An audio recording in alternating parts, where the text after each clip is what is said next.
কা আন্দোলনৰ প্ৰতিবাদকো সন্ত্ৰাসবাদ আখ্যা আৰক্ষীৰ। আৰক্ষীয়ে পাহৰি গ'ল নেকি সন্ত্ৰাসবাদ আৰু প্ৰতিবাদৰ পাৰ্থক্য?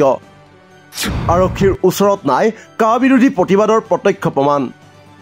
সন্দেহবাদী সাক্ষীৰে ভৰপূৰ আৰক্ষীৰ চাৰ্জশ্বিটত। আৰক্ষীৰ চাৰ্জশ্বিট দাখিলৰ পাছতেই ওলাল প্ৰকৃত ছবি। নিৰ্দোষী হৈও গ্ৰেপ্তাৰ হৈছিল নেকি ছাৰ্জিল ইমাম উমৰ খালিদ। 2020 চন ভৰপক কা আন্দোলন। অসমৰ লগতে দেশৰ ভিন্ন প্ৰান্তত হৈছিল ব্যাপক আন্দোলন। জাকে জাকে ডেকা গাভৰু দলে দলে শিক্ষাৰ্থীকে আদি কৰি আবাল বৃদ্ধা বনিতা সকলো ওলাই আহিছিল এই প্ৰতিবাদত যোগ দিবলৈ। সেইদৰেই ঠিক দিল্লীতো হৈছিল বৃহৎ প্ৰতিবাদ। সেই প্ৰতিবাদত দিল্লীৰ কেইবাটাও ঠাইত উত্তপ্ত পৰিস্থিতিৰ সৃষ্টি হৈছিল। 53 জনকৈ মানুহৰ মৃত্যু ঘটিছিল। ইয়াৰে 40 গৰাকী আছিল মুছলমান আৰু বাকীসকল আছিল হিন্দু ধৰ্মৰ। তাৰ পাছতেই গ্ৰেপ্তাৰ হৈছিল 20 গৰাকীকৈ কা বিৰোধী আন্দোলনৰ নেতা। গ্ৰেপ্তাৰ হৈছিল ছাৰ্জিল ইমাম, উমৰ খালিদ, চপুৰা জাৰগাৰকে ধৰি কেইবাজনো ছাত্ৰ নেতা।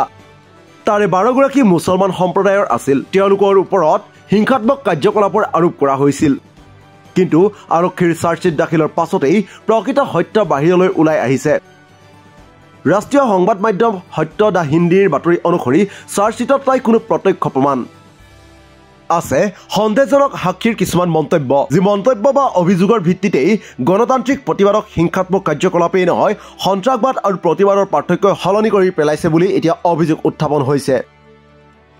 বাতৰি অনুসৰি 30,000 পৃষ্ঠাৰ চাৰ্জশ্বিটত তথ্য প্ৰমাণৰ পৰিৱৰ্তে সাক্ষীৰ সাক্ষ্যদানেই ভৰাই তুলিছে। দ্য স্ক্ৰলৰ বিশ্লেষণ অনুসৰি বিৰোধ প্ৰদৰ্শনকে সন্ত্ৰাসবাদ কাৰ্যকলাপৰ দৰে তুলনা কৰিছে দিল্লী আৰক্ষীয়ে। আৰক্ষীয়ে চাৰ্জশ্বিটত উল্লেখ কৰিছে যে হোৱাটছআপ গ্ৰুপৰ জৰিয়তে ছাত্ৰ নেতা, স্থানীয় কাৰ্যকৰ্তা আৰু ৰাজনৈতিক ব্যক্তিয়ে গোপন পৰিকল্পনা কৰিছিল। আৰক্ষীয়ে 23টা এনে স্থানৰ কথা কৈছে যিকেইটা অঞ্চল মুছলমান জনবসতিপূৰ্ণ। শ্বাহিনবাগৰ মহিলাসকলে প্ৰতিবাদ প্ৰদৰ্শনৰ নামত ক'তো হিংসাত্মক কাৰ্যকলাপ সংঘটিত কৰা নাই বুলি উল্লেখ কৰিলেও প্ৰতিবাদটোক পৰিকল্পিত ষড়যন্ত্ৰ আখ্যা দিছে আৰক্ষীয়ে। প্ৰমাণৰ ঠাইত ফেচবুক পোষ্ট আৰু হোৱাটছআপ গ্ৰুপৰ কিছুমান ফটো গাঁঠি দিছে আৰক্ষীয়ে।